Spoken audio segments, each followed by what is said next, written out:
जुग जुग जिया मास्टर जुग जुग जिया दूध छोड़ के गांजा दारू पिया।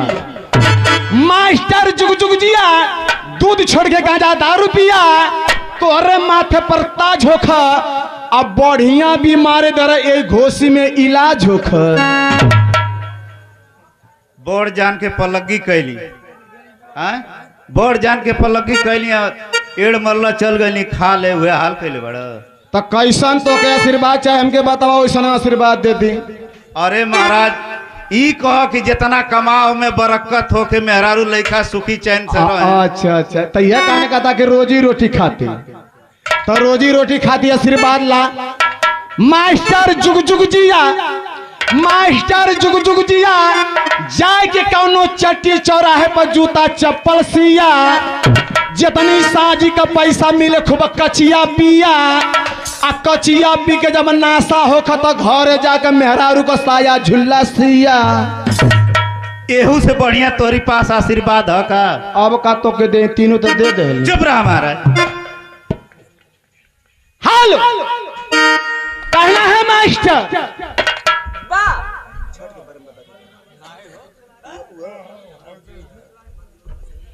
आए।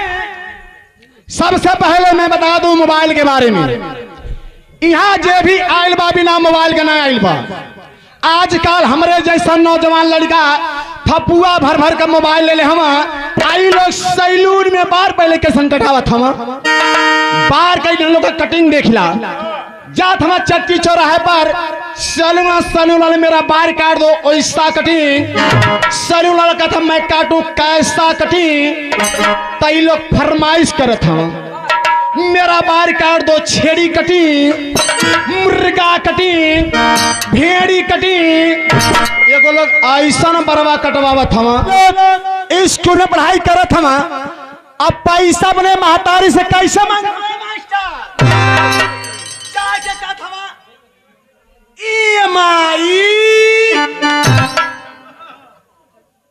तनी मके 200 रुपया दे देती। उनकर महतारी कहा थिया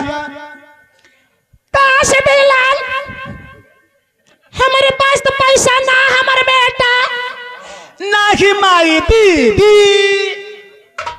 आज जब 200 रुपया पा जाता हमा तो जेबिया 100 रुपया लगा के तुरंत मोबाइल के फ्री करा देता हूँ। आज जब फ्री हो जाती है तो ये लोग स्कूल में पढ़ाई कैसे करते हो। ओरिजिनल बात सुना जवन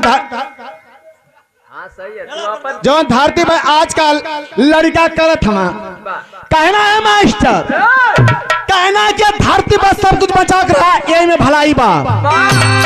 ये धरती पर सब कुछ बचा कर रहा यही में भलाई बा। और जब से मोबाइल चलल प्यार के पढ़ाई बा टाई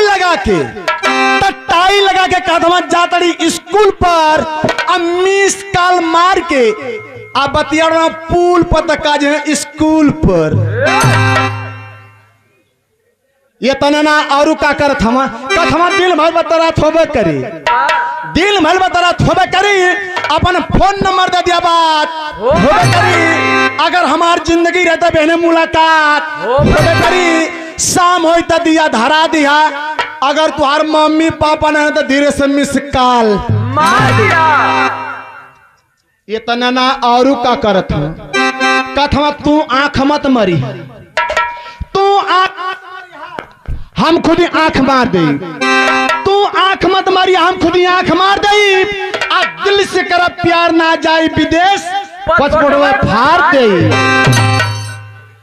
अच्छा तू हम लोग के कहत हई तो जवन हाई